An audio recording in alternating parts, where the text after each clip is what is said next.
दोस्तों ईरान ने कमाल कर दिया भैया, और ये ईरान का जलवा है और ये ईरान का स्टैंड है। इसी तरह ये बात इसीलिए बोलनी पड़ रही है। ईरान ने पहली बातचीत में जो ओमान में बातचीत हुई है, बहुत जल्दी बड़ी बड़ी बातें बता रहा हूँ, आप सुनते जाइए।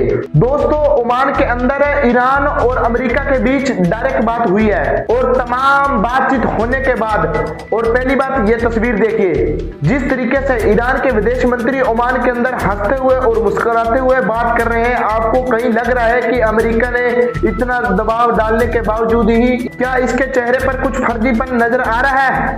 तो दोस्तों बिल्कुल नहीं आ रहा। पहली बात, अब आप आगे की सुनते जाइए। ईरान ने दोस्तों अमेरिका को पहली बात में झटका दे दिया है, क्योंकि ईरान ने कहा है कि हम अमेरिका से किसी भी मुद्दे पर बात नहीं कर रहे हैं, हम अमेरिका से सिर्फ न्यूक्लियर पर बातचीत कर रहे हैं, इसके अलावा हम अमेरिकियों से बात कर ही नहीं रहे। सुनना चाहोगे? ईरान के विदेश मंत्री ने यह बात की है। ईरान ने बातचीत के दौरान अमेरिका को पहला झटका यह दिया है कि, तो दोस्तों अमेरिका ईरान को यह कह रहा था कि आप अपना यूरेनियम किसी दूसरे देश को दे दीजिए, पर ईरान किसी दूसरे देश को देने के लिए बिल्कुल भी तैयार नहीं है। और दोस्तों ईरान को अमेरिका यह भी कह रहा है कि आप बिल्कुल यूरेनियम का संवर्धन और वो बिल्कुल 0% कर दीजिए, आप बिल्कुल यूरेनियम ना बना पाए। अमेरिका के सामने आंखों में आंखें डालकर ईरान ने यह कह दिया कि ऐसा नहीं हो सकता, किसी बिल्कुल भी 0% नहीं कर सकते यूरेनियम। और अमेरिका सोच भी नहीं सकता क्या कि ईरान हमारे साथ ऐसा करेगा। पूरे वेस्टर्न कंट्री के जो प्रोपेगेंडे हैं वो फेल हो चुके हैं। दोस्तों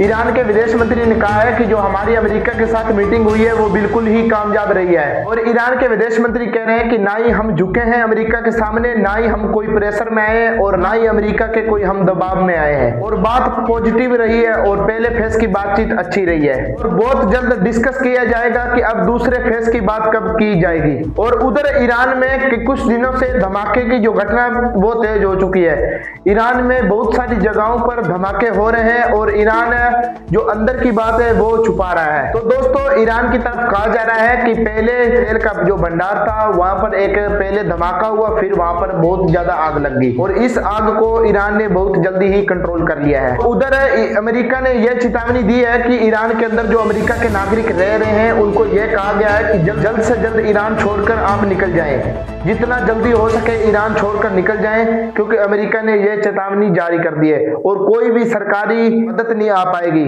यह भी अमेरिका ने कह दिया है। और उधर डोनाल्ड ट्रंप के अंदर भी डर का माहौल है। उन्होंने कह दिया है कि हम ईरान की बैलिस्टिक मिसाइलों पर कोई बात नहीं करेंगे, और बात करेंगे तो सिर्फ परमाणु मुद्दे पर ही करेंगे। उधर दोस्तों रशिया की भी एंट्री हो चुकी है। रशिया के जो विदेश मंत्री है उन्होंने कहा है कि जिस तरीके से मिडिल ईस्ट के अंदर अमेरिका फौज पे फौज भेज रहा है और तनाव बढ़ा रहा है, और उसकी वजह से पूरे इलाके में धमाका होगा और आग सब जगह फैलेगी। हमसे ये उम्मीद ना की जाए कि रशिया चुपचाप किनारे बैठकर देखता रह जाएगा, यानी ईरान के लिए रूस भी जंग में कूदेगा।